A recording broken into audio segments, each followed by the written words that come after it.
This sub-criterion will demonstrate your tribe or organization has the expertise, credentials, and infrastructure to oversee federal funds, partners, and the delivery of project objectives.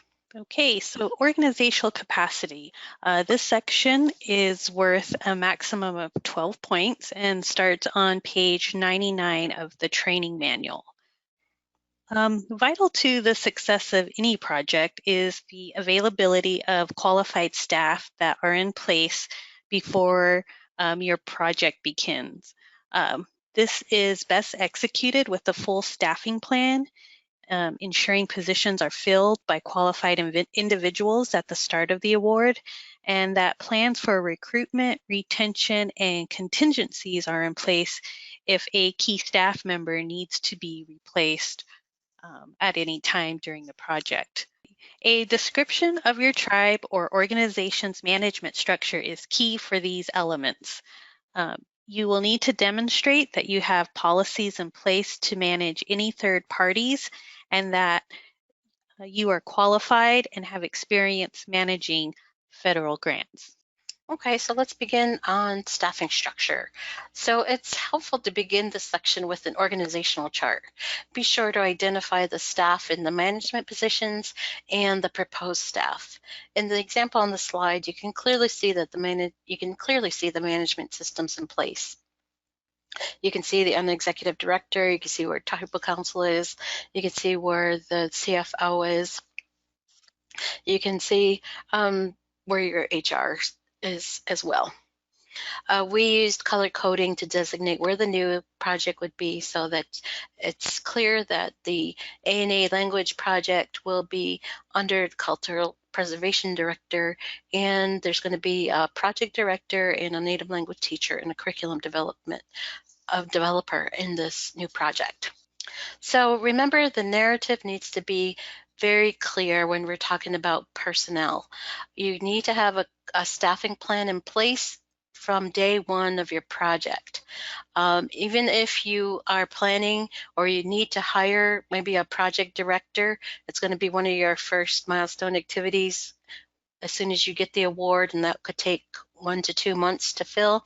You still need to identify who will be handling the implementation until that person is on board. So it's very clear to A&A and to the reviewers that you're getting an award and it's not just sitting there. Somebody's moving this along until all your staff is in place. So one of the areas that you need to address is having the staffing plan. You're going to identify the current staff, and you also need to identify any positions that might be hired under the grant. And this is the part as a trainer or as a reviewer or somebody providing TA that is always been not clear almost across the board for all the grants. We need to know, as a reviewer, we need to know who's on staff, who's filling those positions, and what their qualifications are. We want to know what the position is. You might include a brief bio in the narrative. You're going to highlight relevant project or administrative experience. And then you're going to include a resume for those people, and you're going to attach a 2-page maximum resume into the appendices. So we want to make sure that it's clear that we have the person in the position and the person's qualifications match the responsibilities for that position. Okay, so that's for current staff. When you're talking about positions that need to be hired once the grant is awarded, we need to know what position. We need to know what the qualifications are needed. We need to know, we need to see a job description that you're going to have available. Remember, you're supposed to have all the planning done, so once you're awarded, it's kind of like pulling the trigger and hiring these people for the most part. So while you're writing and planning your grant, I think it's good advice to have you work with the HR department if it's applicable to your organization. That way they can help you develop the vetted job description and make sure that you have the education experience and the salary requirements for that position, so that once you're hired, it's all just like setting everything in motion. You need to, if you're going to be hiring for a position, you need to describe your recruitment and hiring policy. So you need to let us know what positions you're looking for, how you're going to recruit for these people, and your hiring policy. Let us know how long you advertise, how long any extra recruitment that you're going to be doing, and how long it takes to get that person on board and in that position. So remember that your staffing plan needs to be very clear. Your narrative clearly delineates who's who and doing what, and everybody has the right credentials or experience to fulfill those positions. The thing to know about A&A project is there's two types of expertise that you typically need for a project. The first one is obviously like the program expertise. If you're doing a native language project, your personnel is going to be people that are fluent in the language, people that are certified in teaching the language, people with that very specialized type of expertise. What you also need is the administrative staff. We need a project director. You need an accountant or a finance department, because those functions are very important to managing the federal funds for an A&A grant. The project director should have experience managing other federal grants. They need to know how to have experience in supervision. They need to make sure things are always moving and progressing. They also need to know how to do the reporting, the federal reporting that's required. The same thing for the finance people.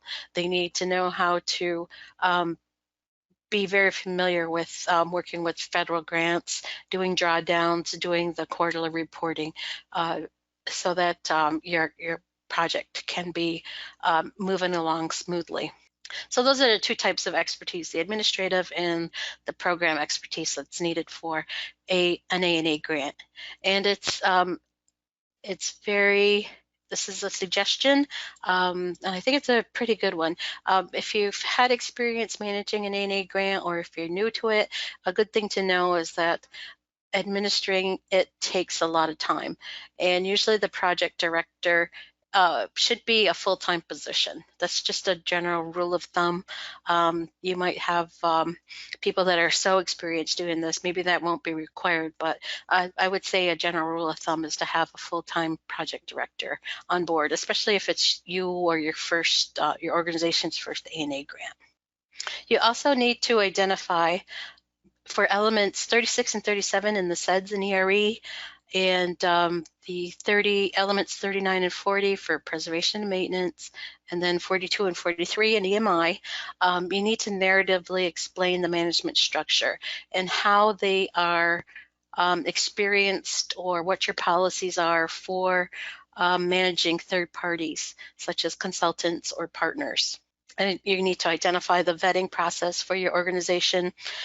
Maybe you have an RFP process, what experience is needed, what credentials are required to fulfill a scope of work. So if you're going to fill that position, find a consultant after your project's been awarded, we would like to see perhaps a scope of work of what they need to do, what work needs to be completed, and their credentials that are needed to fulfill that position.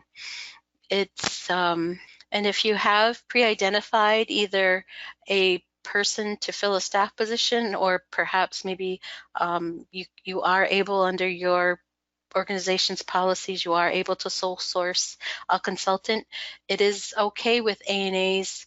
It's okay with A&A to pre-select those people and then have them ready as soon as the award is given.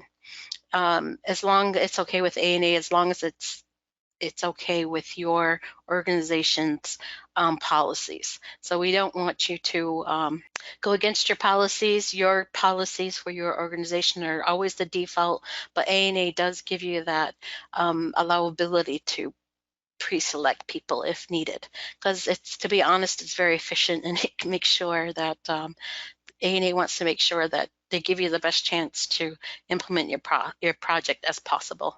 Okay, so one of the elements is that you have to provide evidence of expertise or knowledge of managing federal funds.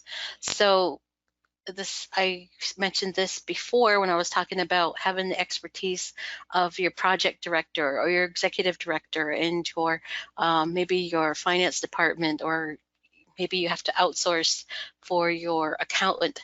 But all of those people that are doing the administrative part of your project need experience with federal funds.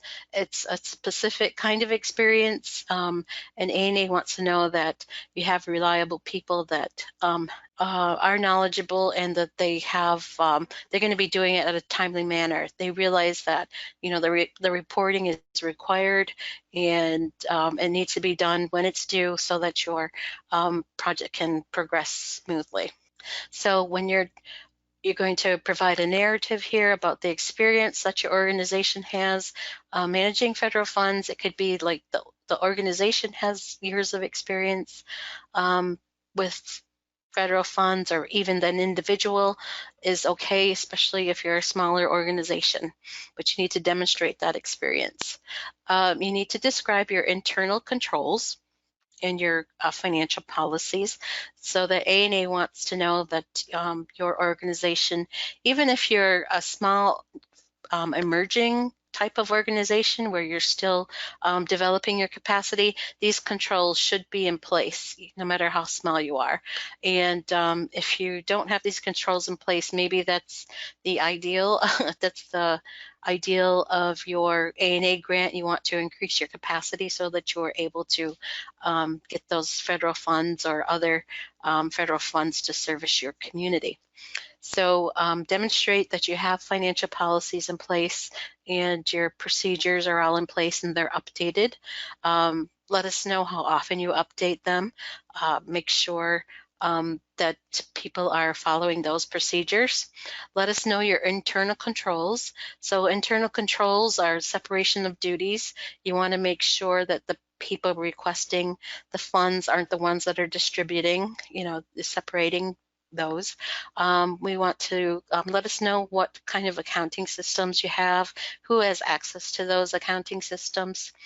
Let us know how often you do your periodic reconciliations of your account systems. Let us know what your approval authority requirements are. So all these things are good internal controls and demonstrate that you have experience managing funds. Also let us know in the narrative your knowledge of the federal cost principles, so that you're not putting your organization in a situation where you'd have to either return funds or put you in some kind of out of compliance. Let us know who has the experience with knowing the circulars that are needed to manage federal funds, and if possible, it's nice to have examples of federal funds that you've successfully managed that are about the same size or same scope of the one you're proposing.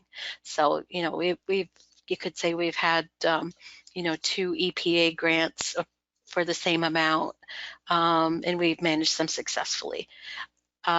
Another way to demonstrate that you have experience is if you have a clean audit letter.